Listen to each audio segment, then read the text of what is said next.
Thank you again, Kate Hancock, for saying yes to this interview. I know. And I read your story, how you started a business from $20 and built an empire on that. So I would really love to hear your story. How did you make it? And, really, Working Moms Academy are interviewing mothers who are successful in business and in corporate because we want to inspire other mothers to be successful in their own ways.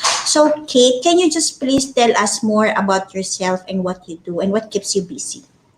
Hi everyone. My name is Kate Hancock. I actually grew up in the island called Camiguin, it's south of Manila, and I own a boutique hotel brand for Isa, and also founder of OC Facial Center. We're one of the fastest growing private spa company in the U.S. We made it to the Inc. 5000 list, and me and my husband Dan, we worked together. We launched a media company. The name of the company is IBH Media, where we do mastermind retreats and VPRs for entrepreneurs. So we do a lot of things and other investment as well. So that's all about me.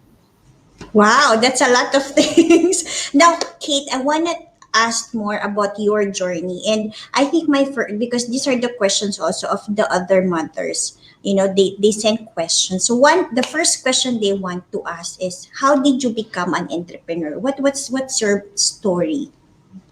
Well, I think I grew up in a family business, and that really helps me mold as seeing the success of my aunts, my grandmother. I know that if you put your heart and mind into something, you can make it happen. But you can't do it alone. You need to have a team that can do it with you, right? And I grew up in a family business of pastry, and I've seen it starting from used to be my grandmother just make a dozen of pastries, and it becomes an enterprise. So I'm seeing their success stories. So I know that if you work hard and put your heart into it, you can make things happen. So I think in the beginning, I was selling all kinds of things. I was selling refurbished Nokia 5110 back in the day when I was in college. And I was doing arbitrage. What I mean by that is sell, buy low, sell high. I was doing t-shirts. I was doing all kinds of things. And eventually I landed into scanning and selling stuff online. And from $20, I scale it to a million after a year. And I sold over $50 million in 4 years. And I was able to reinvest it with other businesses. That's really an amazing story, right? I hope everybody can start with only $20. But I think what I heard is that first you were raised and born, with other mothers, entrepreneurial mothers before you. So you're surrounded by the right people. And I think, what I heard also is that you saw a lot of things, right? So you keep on moving and experimenting until you got it right. Now, if you can just share, what are those challenges that you faced through your journey and how did you overcome it? I think in the beginning, if you could imagine the growth that, from $20 to a million in less than 12 years, I mean, 12 months, that's very hard to attain. And that's too fast of a growth. Sometimes it's smarter and better for you to grow slowly when you have the right team and mind and you as a leader embracing that growth. And I think that was a mistake. I scale that business too fast too soon. I'm not prepared and ready for it, or nor have the right team to, like, again, to work with that growth. Oh, so I understand that. I think scaling, sometimes they said, right, one of the fears of every entrepreneur is the fear of growth. And I think when you grow so big and so fast like that, so you overcome it through the right people, right, that surrounded you. And I think I heard also from you from the beginning that your husband is also a great team that is working with you, right? Is that correct? Yeah, he didn't work until the after the last 8 years, but he was a consultant for for our companies. I was all creating all the companies, and eventually last year when I said, why don't we just collaborate and work together? Because there's a risk of working with your husband. It's a whole new ballgame. Yeah, a husband and wife and a partner in businesses. trust me, it's never perfect. And I'm not saying you can have that perfection. It's a work in progress on a daily basis, especially when Hmm. you merge that partnership and relationship together. It's going to be very interesting. Hmm. Actually, in one of the webinars I facilitated, it's called Working with Spouses. And, there's a lot of women who shared in terms of their challenges working with their spouses. That's why I understand what you said. Now, moving to the next one, how did you find that this is the right business for you? Because, you said in the beginning you were doing some things in between. And then how did you know that this is the right thing for me? Well, if you think about it, if you're making money and you keep on declining customer requests or orders, then you know you have a business. You have a viable business. Now the question is it really sustainable? Can you really handle it, Hmm. right? Do you have the mindset to tweak and pivot and find other revenues, because it's not going to be perfect all along. You might have 100 orders in 1 month, and the next month you have zero. So, do you have Hmm. that mental capacity or bandwidth to even handle that? It's not going to be every day you're going to win, and that's a part of being an entrepreneur. You need to be embracing that you can't win all the time. Even Jordan don't win every single NBA, so you got to be prepared by it. I understand that preparation is very important. Now, in terms, I know you do have kids also. How do you manage the family and having a business at the same time? How do you? They always say work life balance is a myth, but how does it work for you? How do you manage both? I didn't have it all. I mean, I have to say, I miss a lot of my kids' school events, and I feel guilty with that as a mother. I mean, I miss a lot of the first, I mean, that 6 years of me running a business. And I'm just lucky that I have their grandmother who's a family that could take care of them. They love them. And she probably puts so much more attention than myself. But I really have to come to a point that I really have to have a conversation with my kids. Like I apologize. I wasn't there in the last 6 years. And it was a very difficult conversation, but they understand it. But I think you really have to be open about it and how you feel to your kids, so that guilt will be out of the way. But now I made sure that they are involved, and if I do a research and development in a hotel, then I would take them with me to trips, and I would ask them to pay attention how everyone's flowing, taking care of their customer, and how, like, the everything they experience from A to Z, and they're aware of that. And so I think they'll be fine, but it's very hard to balance, especially when you're a startup. It's either you be a mother or you run a company. You can't do both. I agree with you, Kate. I mean, I myself have been through mom's guilt. I thought, working in corporate and then leaving that the mom's guilt will go away for me. But mom guilt is always there. Regardless if you're in corporate, you're a stay-at-home mom, or you're in business and you're starting your own. And I also, agree with you that having an open conversation with your children matters a lot, because at least when they understand, right? I mean that you're sorry and then you're also trying to work things out. That's why. Now, also, I want to understand what keeps you going every day? What keeps you motivated to continue? Well, I think over time, when you've had successes with running businesses, I mean, you can only buy so many material things, and does that really make you happy? Once Hmm. you're very clear with your purpose, and I know Dan and I, we narrow it down to our why, and our why is to inspire 100 million entrepreneurs in the world, and that keeps us going. Whether it is a mastermind that we're doing, whether it's an events or Hmm. advising entrepreneurs, we're very passionate about it. So once you have your why, once you have that why, you're not going to be wobbly. It's going to be hard for you to questioning yourself. Is this really worth it to continue? So find out why. What is your core purpose, whether it's business or your life or your personal why, and that will make you happier and a fulfilling person. I love that. It's very deep knowing your why. Now, Kate, if there was one, most difficult part of your life as a mompreneur, what was that and how did you overcome that situation? I think it was in 2018 on my way to our wedding in Camigan Island. Mm-hmm. I was in the airport with 15 of my guests. My friends decided to join us, and my e-commerce business collapsed a day Oh. before our flight. So you could imagine that was our Mm-hmm. bread and batter at that time in 2018, and then lost it overnight with no resolution. And I lost $500,000 of products. They threw away my inventory, and I lost it all. I mean, so I think the key is it's so important for you to be surrounded with like-minded person.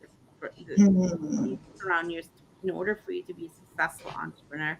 You have to surround yourself with successful entrepreneur. You are who you surround with, and so I tap into my community, and that really helps me going through the process. And trust me, I was sad for 90 days, and I was hiding underneath the sheets, and I don't want to get up because I thought that was my identity, but whatever that is, how hard that is situation, there is always a solution, and you need to have that sense of community.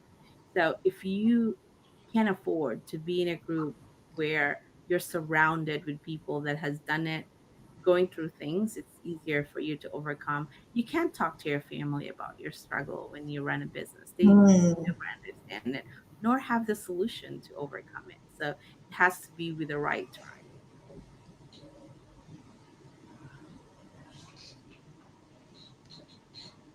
You hear me, I Kat? understand that, Kate. Yeah. So, sometimes I share my struggles with with my children, and they're like, "Oh no, mommy, it's very difficult." I agree with you. I think rather than sharing your struggles with your family, you surround yourself with like-minded people who can support you throughout your journey.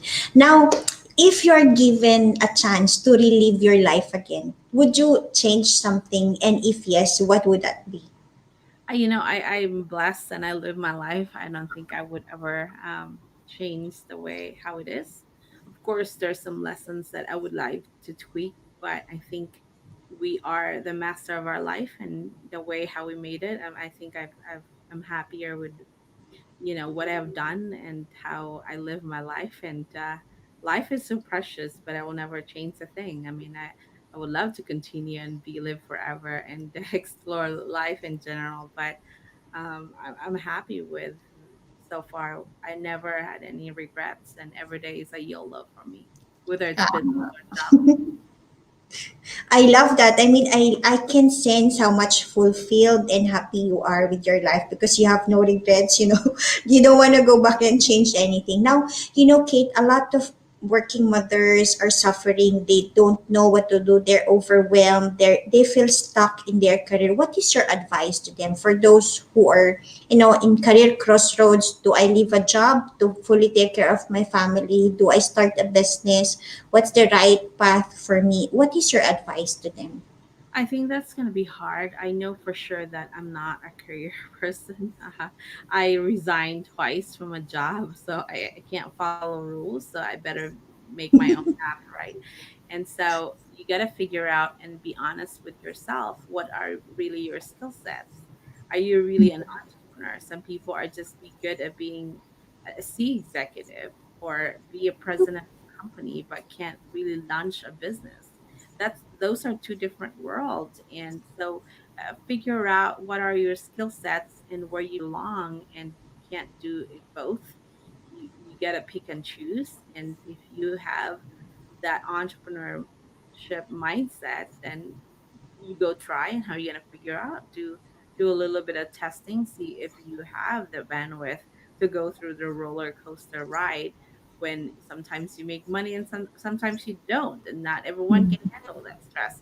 Some people wanted to have a structured salary, so figure out what can you handle and stick to that. But no one can really get rich of being an employee of someone else, right? It is Hmm. so there's an option, but you really have what it takes to be an entrepreneur is the question that you have to ask yourself. I think that's pretty straightforward. Know your skill set, know where you want, understand the risk that it takes, and of course, I think it's also about being true to who you are, right? You said you resigned twice in your job because you are not born for that. You are very clear. And I think if women have the courage to follow that, and I think that will be a better one. How did you, I mean, when you resigned, when you left your job, is there a definite path already that you're going to do, or is there really a plan already? Because that's a lot of where people get stuck, the planning and overthinking about it. Yeah, absolutely. It's so hard. You got to be very smart with the transition. Make sure you have a viable business that could cover your monthly expenses before you're gonna take that. Just don't just quit your job with no plan B, C, D, F, right? That's just a suicide. We call it. So I work for a senior company, and I know I don't have any room for advancement. I asked for a raise, and they said no. I know my worth. So I have the hustle business of selling e-commerce, and I was making more than my job, so I have to quit my job. And they don't actually don't want to let me go, so I resigned twice, and they said we're not gonna take they're not gonna take my resignation. It's like, what I mean, I want to resign, so I have to resign twice. The first time I stayed a little bit because I really wanted to help the company. The second time it's like I can't stay anymore. I have to go. Um, but know your worth and make sure you have enough. It's either if you want to do a testing for being an entrepreneur from a corporate person, make sure you have a 12 months of money that can cover your expenses. Like that's covered if you want to do testing. Maybe you can be cheaper. Maybe you live with your family, which is very common in our culture. But in America, you don't have that much option. You got to figure out yourself. Leave less and make sure you really have enough money to cover that 12 months, and or you have a business that's already making profit that can cover your lifestyle before you quit your job. Those are great tips, Kate. So you're saying know your worth, understand and make sure that the business is viable enough to cover your living expenses, and also at least you should have an emergency fund to of 12 months, right? You said to cover. So Kate, meaning before you left your job, you were starting your e-commerce business on the side. Is that what happened? That's yes, that's correct. I was already doing in a hustle. I was packing and shipping in my lunch break in the parking lot. So I did not quit my job just because I want to be an entrepreneur. I always want to make sure that my bases are covered. Yes, I'm a risk taker, but it's calculated risk. I think it's a great story to hear, right? That while you're doing your job, you're doing something during lunch break, and it all started from that small beginning that really made the business grow into a big e-commerce business. Thank you for sharing. Now we're almost at the end of the interview. Now, Kate, in Working Moms Academy, our goal is to help women understand that you can be successful both in your personal and in your career, be it business or corporate job. What are your three tips for women to be, and for mothers specifically, to be successful? What are your three tips to be successful in your business and also at home? Wow, that's a loaded question right there. Um, I think for you, I think in order for you to be successful, you need to be happy with yourself. Again, Hmm. it boils down to figure out your why and what you wanted to do in your life, and that it is easier path for you to be happy as a person, as a working mom, or as an entrepreneur. So really know what is it that your purpose, and Hmm. the rest will be easier to work around that. Success is just a thing. Yes, life is easier when you have money, but if you're really true to your core of what is your why, then you're such a better and content person.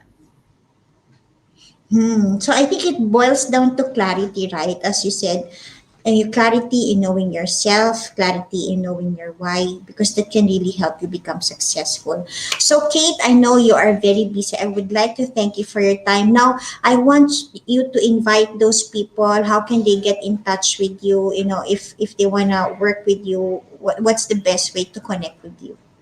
Yeah, if you can go to my Instagram at official Kate Hancock, and if you're in the Philippines, we do wellness and cultural retreats in Camiguin in Bintana sa Paraiso. So I know we all need to have self care, right? We can't just be a working mom the whole 12 years with not, treating ourselves. It's so important. And just recently, I learned to do meditation and have a lot of things that normally I would not embrace. We call it a woo stuff like journaling and meditation. So it's so important for your clarity. I know we do a lot of prayers. We're all Catholics, so that's very good as well.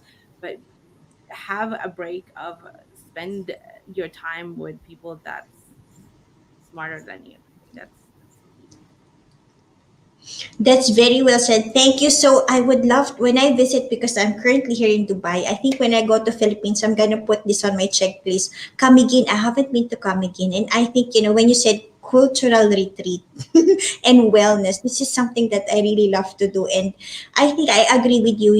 We moms are very busy and we're always taking care of others, and we put ourselves in the back seat. But then when you do these things of meditation, journaling, these are my lifesavers also. Like every day I journal, then it's a way for me to detox, right? And to be in touch with myself. So thank you, Kate, sir, for your time. It's such an honor. I know a lot of mothers will be inspired how you really grow your business, and I wish you more success and Thank you so happiness. much. Have a great day. Bye, everyone. Thank you, Kate. God bless you. Bye.